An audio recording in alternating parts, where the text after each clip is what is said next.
Welcome to part 11 of the Sapphire Builder Essentials. Now, combining Sapphire filters in Builder is all part of the creative process, and admittedly, it's loads of fun. While I don't want to take away any of your enjoyment, there are a couple of messages and indications in the Builder workflow which are important to be aware of. I'll talk about why they occur and how to deal with them. The first message we'll discuss is the most common in my opinion. So we've created a builder effect that is applied to a clip in your host. As with all SEffect presets, you can have a number of Sapphire parameters exposed in the effects controls of your host. With this particular effect, there are quite a few. Now, with these channels being available in your host, there is also the possibility to animate these channels outside of Builder if necessary. However, my advice is to hold off animating these channels externally until you're completely finished in Builder. Now here's why.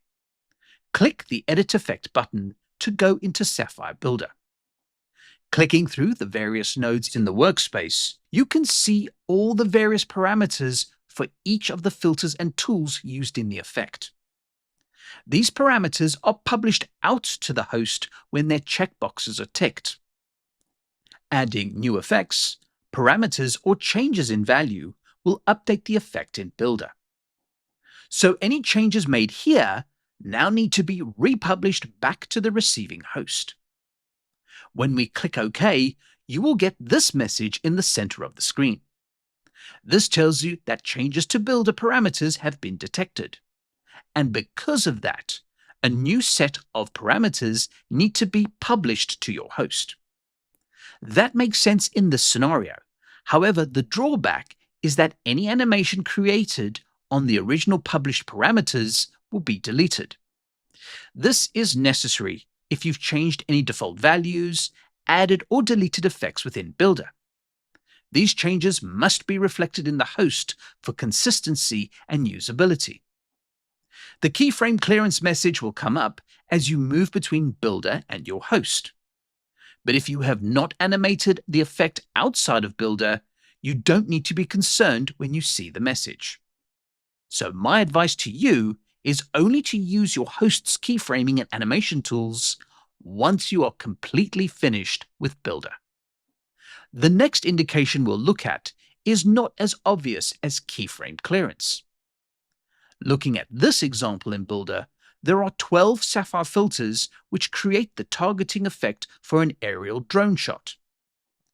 Now you can add quite a few more effects in Builder to develop your design, and using the checkbox workflow, you can choose which filters and parameters are published to your host. However, when using specific hosts, you will encounter a maximum number of channels you can publish. In the case of Adobe Premiere, the published limit is 10 effects. Once you reach the maximum number of published effects, all the other effects will display this symbol. So currently, these effects cannot be published back to the host.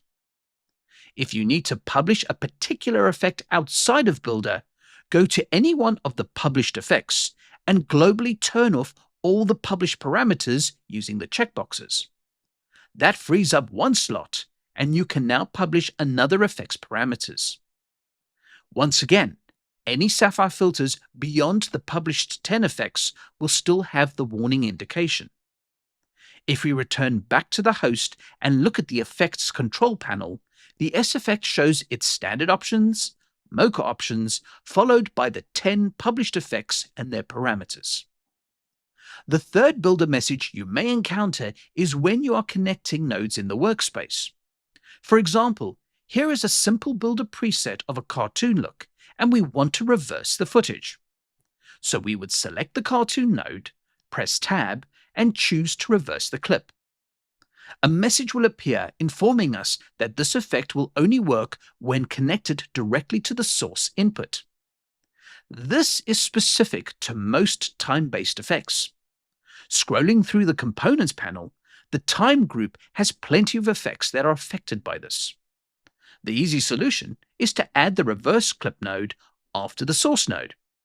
This applies the time-based effect first, followed by other effects in the workspace. If you need to use a time-based effect further down the node graph, you can drag the node into the workspace, connect it with the source as a separate branch, and then recombine it with the rest of the nodes using either the composite or layer node. The final little gotcha I'd like to leave you with is how Builder deals with unused inputs. For example, here in Builder, I have created a look using a light leak and a lens flare. In addition, I also loaded an external matte through the mask node just in case I might use it. I decided in the end not to use the matte, and it is not connected to anything in the workspace. So once again, this is the final result I'm expecting to see in the host. When I click OK to exit Sapphire Builder, my S effect looks very strange in the host. In fact, the Builder effect is keying through the mask, which is defined as video track 1 in the effects controls. So as a great point to remember, the mask input for S effect has two functions. When it is connected to other nodes in the Builder workspace, it is used as part of the effect. However, if the mask is defined in the host but not connected in the Builder workspace, it automatically keys the final result of the S effect. These are pretty handy functions, but important to be aware of. Obviously, in this case, I don't want the matte to key the result of the S effect, so I'll set the mask to none, and the keyed effect is removed. If you have any questions or comments about Sapphire Builder, please feel free to let us know in the comments. We also have the official Boris Effects forums, as well as the Boris Effects Discord server for bigger discussions. Hopefully, the Sapphire Builder Essentials has inspired you to get creative with Builder, and I look forward to seeing some amazing designs and look development. I'm Grant K for Boris Effects, and see you again really soon.